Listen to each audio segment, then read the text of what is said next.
Did you know that the number of millionaires in Delhi grew by 92% between 2012 and 2023? The growth was 80% for Mumbai and 120% for Bangalore. Did you know that India lifted 415 million people out of poverty in the 16 years ended 2021?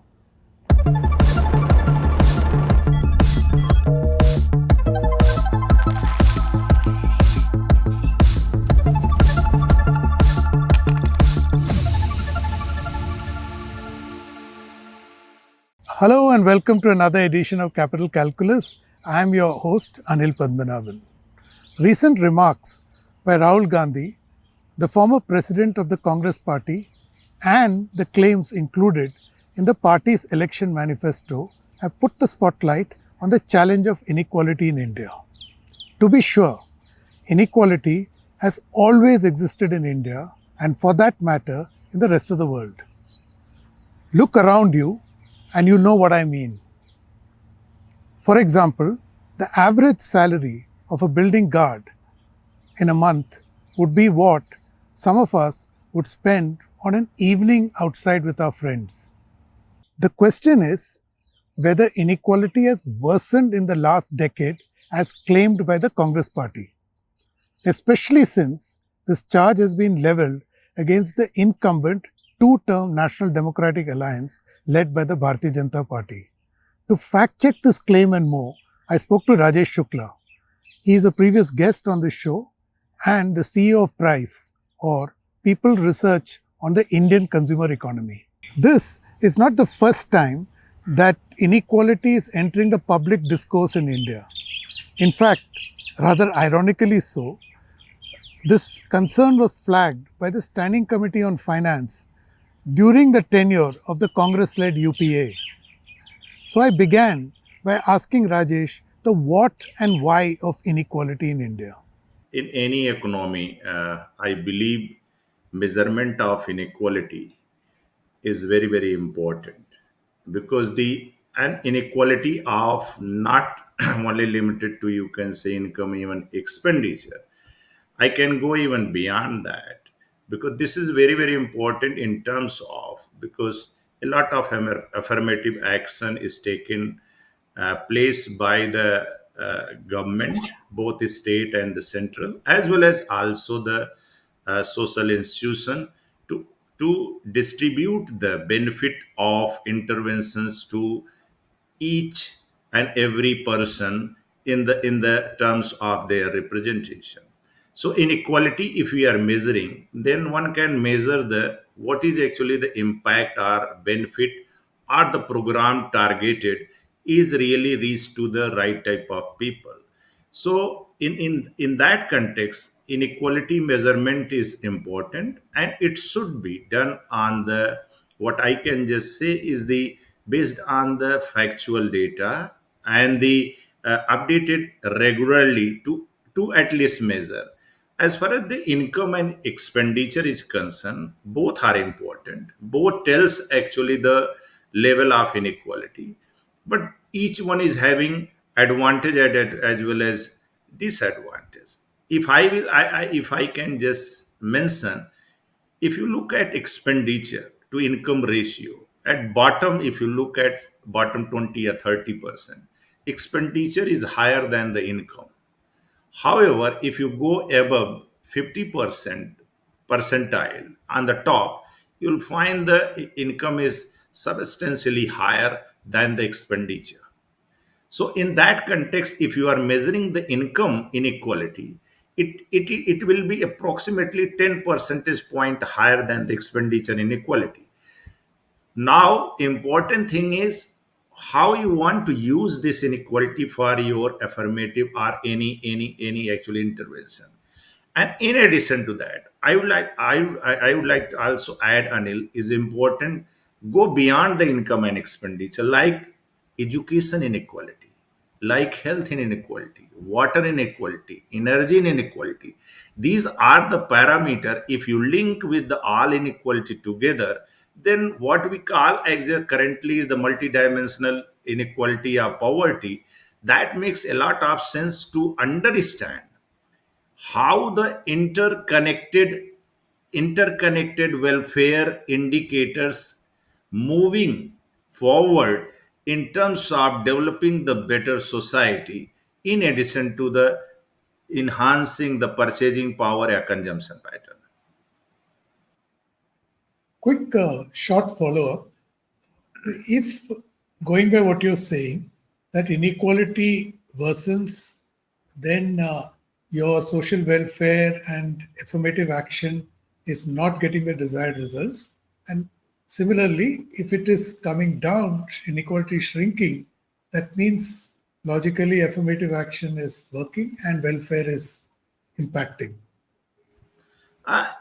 It is not so linear actually, Anil. In this, means you'll find that the if inequality is increasing, always it is not bad thing actually, because the ultimately the last mile of person is having capability and capacity to absorb the growth. So because the bottom of the pyramid always have actually the one can say disadvantage because of the low level of education, or the locational disadvantage in the areas where the actually economic activities are limited. For example, in the like rural poor rural areas. So I'm saying that if inequality is increasing, one has to just look at the if growth share in growth is absorption is happening at the higher rate at the upper tail, then it is a government and policy need to be just formulated by which at least growth is important, but also serve the bottom of pyramid by which at least they can also join into the growth whatever their capability and capacity. At the same time, even if it is a lower inequality, it doesn't mean that your society is growing the way you want actually. So I believe always the any growth in any society economy has the impact, but as we have started, if we are measuring the developmental indicator with the objectively, and then probably we can move forward with the desired level of inequality and optimum level of growth. Rajesh is making a very crucial point here. He's trying to tell us that there are no binary conclusions that can be drawn on the subject of inequality. I was curious to know as to how the Congress Party's claim that inequality worsened in the last decade stood up to scrutiny using the data generated by price. This is very important actually. You see, the means like the as I started and mentioning that the measuring the I mean saying state making a statement that inequality has increased or worsened, I believe it need to be looked into the available data or the research finding from the credible sources. Unfortunately, Anil, like the last NSS survey on the consumption expenditure data is partially released, but it happened after 10 or 11 years and on the consumption expenditure. So, whatever the assumptions our people are making here are there, are the statement, it might be validated when unit level data in the public domain. But at the same time, let me also say that it is unfortunately government. There is no income data. Government is producing actually, and so estimating the income inequality is only possible from the data what actually the in the other institution like private institution or outside the government. And in that way I can just say we are actually price is generating data. And then coming to the your answering your question, like our data shows, because the something happened in 2021 like the pandemic certainly derailed the entire actually the development, not only in India but globally. And the inequality worsened either expenditure as well as income both globally across the all the economy. And that is I mean, so India is not something like the in isolation. So it is happened, our data shows the like the in during the COVID period, income inequality as well as expenditure both has risen, uh, means significantly, and it has gone to, if I can just give the number, it has increased actually the from 15 16 what we are having data, from the approximately 0.37 to 0.50 actually, which is exceptionally high, and this is understandable. But at the same time, let me say that post covid period, like in 22 23, we are also having data, and when we have estimated affirmative action and a lot of action taken by the government and policymakers, and that has facilitated to again rebuild the bottom through the, you can welfare schemes, or the, you can say the, like a lot of government is giving as like farmers actually the kisan nidhi, and also in the informal sector a lot of support has come, so it is rebound. But still I can just say our data shows still the middle has recovered, but bottom is still in the form of recovering, and it is as to at least that 15 16 level.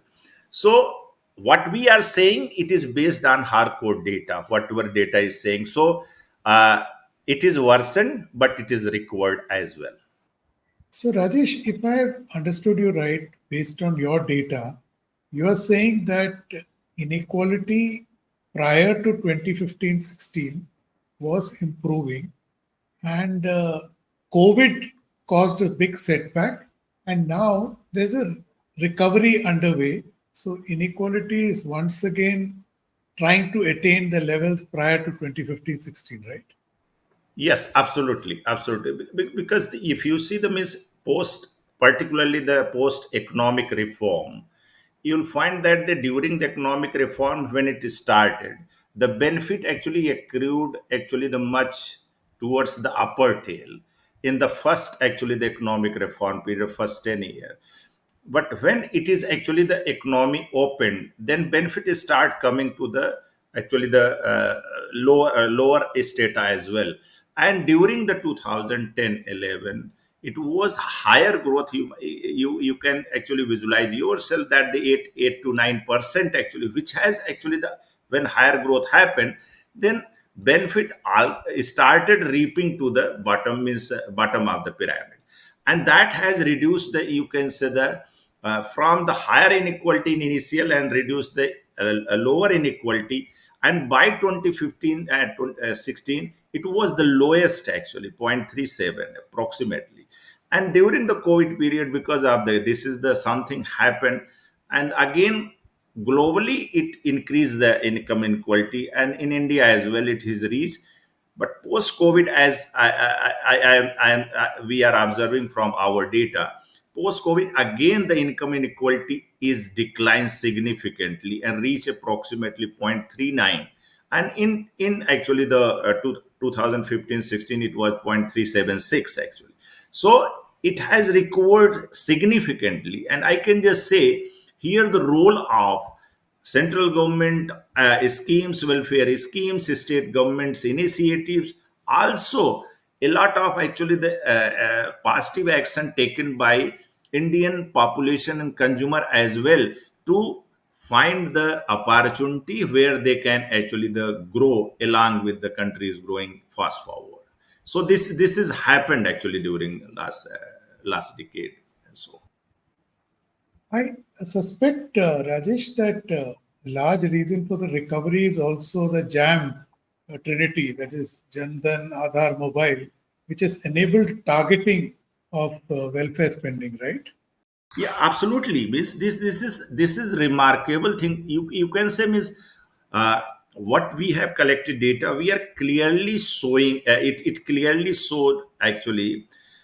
Even we are targeting, and we are our survey to the bottom to top. Actually, this is the survey where we are covering entire spectrum from the poorest of poor to richest of richest. So we have noticed in the bottom 40%, which was greatly disadvantaged during the covid period. They have actually the supported by government welfare, as you mentioned, like the all the welfare schemes, Let me also mention categorically, we are collecting a lot of demographic information in terms of like if you take caste, religion, or the regional level. So you'll find, irrespective of caste and religion, let me say that the benefit has reaped to the, in general, the bottom 40% very well through the Janadhan, jam, and even health related, actually the health related benefit, also the self-employed informal sector.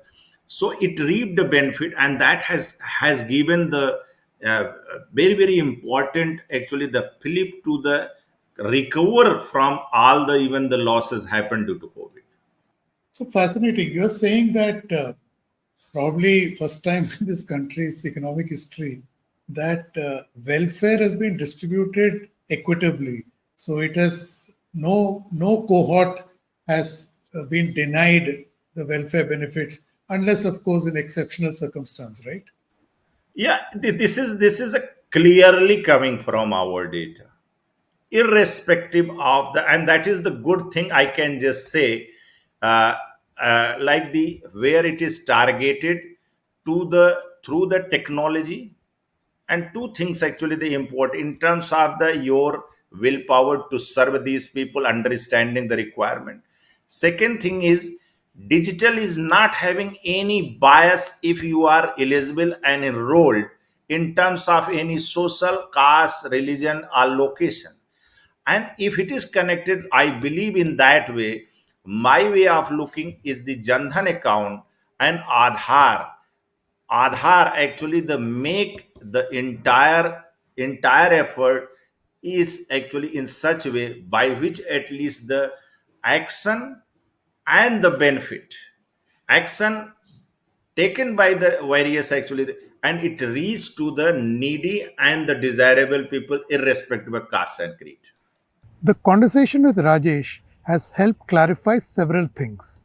One, the problem of inequality is not new to India, and contrary to a widely held belief, it has actually improved over time. Second, the onset of the COVID 19 pandemic created a surge in inequality.